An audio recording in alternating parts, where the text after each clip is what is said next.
At the dawn of the 20th century, a quiet French boy named Ernest Mercier was obsessed with light.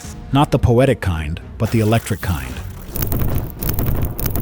He believed light could rebuild nations. 2 decades later, as France lay crippled after World War I, that same boy was called upon to do what he'd been dreaming all along: fuel his country's future. Mercier would create a company that not only restored France's industrial might, but eventually became one of the largest energy empires in history. From flickering lamps to billion-dollar oil fields, this is how one man's vision powered a nation back to life.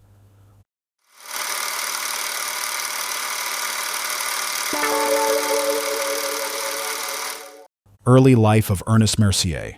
Ernest Mercier was born in 1878 in the small riverside town of Vienne near Lyon. It was a place where the hum of industry mixed with the rhythm of rural life. His father was a modest tradesman, and young Ernest grew up watching machines transform the countryside. From an early age, he was fascinated by how things worked: the gears, the currents, and the invisible forces that powered progress. He attended the prestigious École Polytechnique, then the École Supérieure d'Électricité, 2 of France's elite engineering schools. There, Mercier's sharp intellect and methodical curiosity caught the attention of professors who saw in him not just a student, but a future builder of nations. He once remarked that electricity is civilization in motion, and for him, that wasn't just theory, it was a mission. After graduating, he joined the French power industry at a time when energy was still largely fragmented and regional. Mercier quickly became known for his technical genius and leadership in hydroelectric and thermal power plants. By his early 30s, he was managing major projects across the Rhône Valley, bringing electricity to communities that had never seen light after sunset. Colleagues described him as a man of quiet conviction, the kind who spoke less than most, but achieved more than all. He wasn't driven by money or politics, but by an almost patriotic obsession to make France self-reliant through technology. By the time World War I erupted, Mercier was no longer just an engineer. He was a visionary.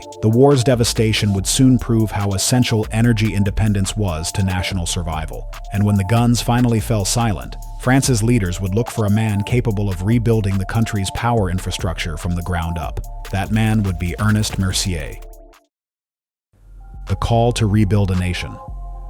When World War I ended in 1918, France was a shell of its former self. The war had taken nearly 1.4 million French lives and left towns, railways, and industries in ruins. The few factories that survived were crippled by shortages of coal and oil, the lifeblood of modern industry. Foreign powers like Britain and America dominated global oil production, and France, once proud and self-sufficient, was forced to buy its energy from others just to keep the lights on. Prime Minister Raymond Poincaré saw this dependence as a national vulnerability. He believed that political freedom meant nothing without energy independence. And so, in 1923, he turned to a man whose name was becoming synonymous with innovation and resolve: Ernest Mercier. Mercier, then a respected figure in France's electricity sector, had spent the post-war years modernizing the nation's power grid. But Poincaré had something bigger in mind. He wanted Mercier to build an oil company, one that could compete with the British and Americans, supply France's industries, and ensure that never again would the nation's energy security depend on outsiders.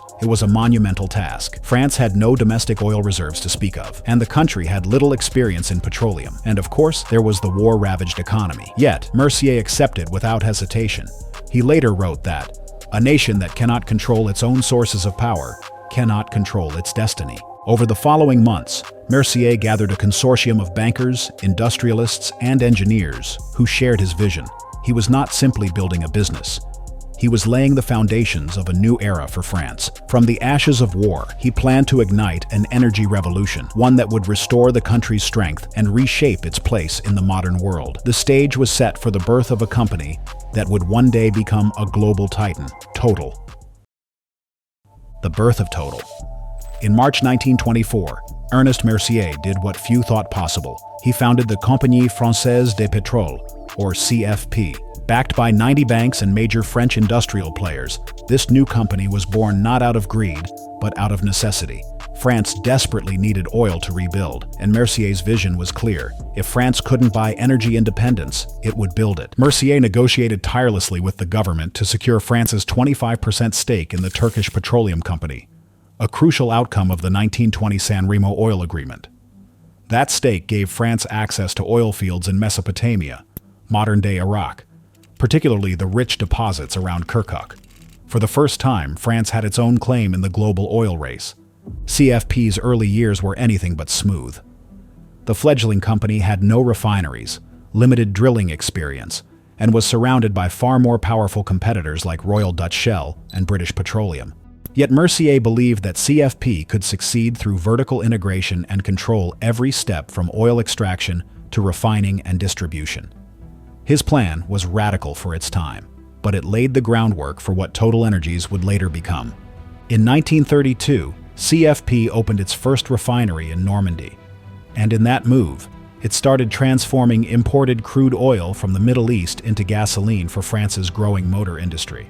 The refinery symbolized France's rebirth with its smokestacks rising from the fields like iron monuments to resilience. Mercier was more than a businessman. He was a strategist. He saw oil not just as a commodity, but as the cornerstone of national sovereignty. In a letter to his board, he wrote, "France must not depend on the charity of others for her energy. She must master it herself." By the early 1930s, CFP was producing, refining, and selling oil across multiple continents. What began as a patriotic experiment had evolved into a serious global contender. But Mercier's ambition was only just beginning. He had built the foundation of an empire, one that would weather wars, revolutions, and economic crises, yet continue to burn bright for a century to come. From war to the oil boom. By the mid-1930s, the Compagnie Française des Pétroles had become a name whispered with admiration across Europe's industrial circles. From the oil fields of Iraq to the refineries of Normandy, Mercier's vision was taking shape. The company's extract, ship, refine model allowed France to meet nearly a fifth of its fuel needs. That's a remarkable feat for a nation that only a decade earlier had been running on imported coal and foreign goodwill. But the 1930s were not kind to Europe. As global tensions mounted once again, CFP found itself facing a new kind of challenge: survival in a world on the brink of another war. When World War II broke out, Ernest Mercier refused to cooperate with the pro-Nazi Vichy regime, particularly when ordered to distribute American Red Cross supplies under its authority. His quiet defiance cost him dearly. He was forced to resign as chairman in 1940, marking the end of his direct involvement with the company he had built. Under successive leaders, Jules Mény, Marcel Champlain, and later Victor de Metz, CFP endured the chaos of occupation and the destruction of much of France's industrial base. Yet the company survived. When peace returned in 1945, France's hunger for recovery once again turned oil into gold. Victor de Metz, who would lead CFP for the next 25 years, guided it into a period of dramatic post-war expansion. The company spread across North Africa, most notably into Algeria, then still a French colony. But perhaps its most brilliant move came in 1954, when CFP launched its retail arm under a new brand name, Total.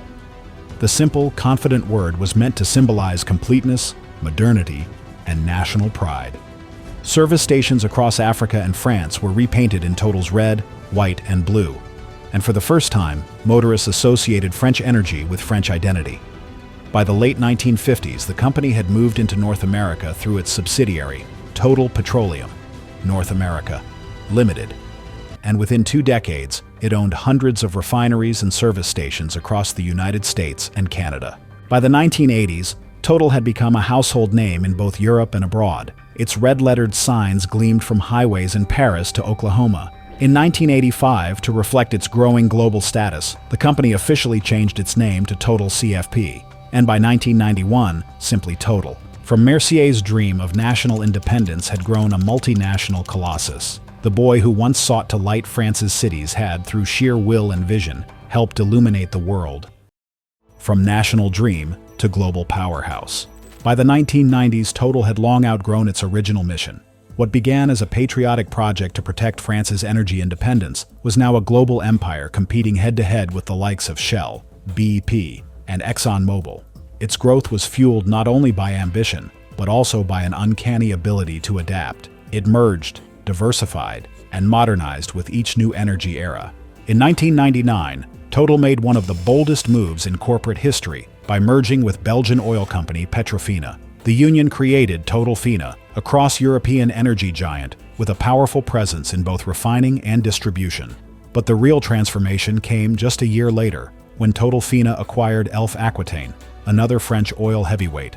The merger, worth over $50 billion, turned Total into one of the world's largest integrated oil and gas companies almost overnight. In 2003, the company simplified its name back to Total SA and introduced the now familiar Total Globe logo, a swirling tricolor sphere symbolizing global reach and forward motion. Under this banner, the company launched major exploration projects across Saudi Arabia's Rub al Khali Desert, deep in the Sheba oil fields, and signed a major refining partnership with Saudi Aramco. As the 21st century unfolded, Total pushed beyond oil. It moved into natural gas, chemicals, and alternative energies, anticipating the global demand for cleaner fuels. Its footprint stretched across 130 countries, employing nearly 100,000 people and operating more than 900 subsidiaries. The 2000s and 2010s brought an aggressive wave of acquisitions. Total purchased French battery maker Saft Group for $1.1 billion in 2016, followed by Belgian renewable energy supplier Lamperis. It also bought Maersk Oil in 2017 in a $7.4 billion deal that expanded its North Sea operations, solidifying its reputation as both a traditional energy titan and a progressive innovator. By 2017, Total SA reported revenues of $171 billion, assets valued at $242 billion, and operations spanning every continent. The company that Ernest Mercier had built from nothing now stood among the world's 7 supermajors, the elite oil and gas corporations that shaped the global economy. Yet for all its success, Total was no longer content to remain just an oil company. The winds of change and the growing urgency of climate responsibility were calling. And once again, just as Mercier had done a century before, Total prepared to reinvent itself in the face of a changing world. A giant in transition. In January 2021, the company officially changed its name from Total to TotalEnergies SE. It was a symbolic but profound declaration. The new identity reflected its ambition to move beyond oil and gas toward a broader, multi-energy future built on renewables, electricity, and low-carbon solutions. The shift wasn't just cosmetic. Under CEO Patrick Pouyanné, TotalEnergies began one of the most ambitious transformations in corporate history, reinventing itself while still operating at the heart of the world's energy supply. The timing was remarkable. The world was emerging from the pandemic, global energy prices were volatile, and the Russian invasion of Ukraine had triggered record demand for oil and gas. Amid the turmoil, TotalEnergies posted an astonishing $36.2 billion profit in 2022, double that of the previous year. It joined Shell, BP, and ExxonMobil in what many called the industry's profit renaissance. Yet, unlike its peers, TotalEnergies was simultaneously pouring billions into renewables, signaling that its long-term future lay not in extraction, but transformation.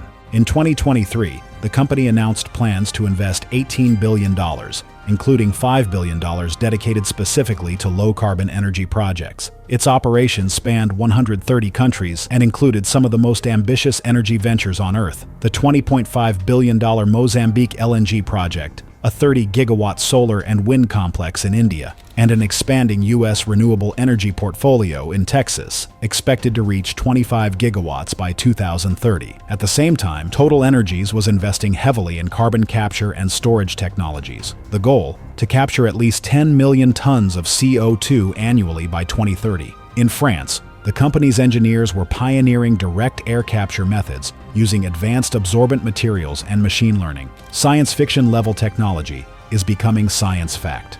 Pouyanné summed up the philosophy driving this evolution. There is no sustainability without profitability. In other words, the green revolution had to make financial sense if it was to last. From crude oil to clean power, TotalEnergies stood as proof that even the largest empires can evolve.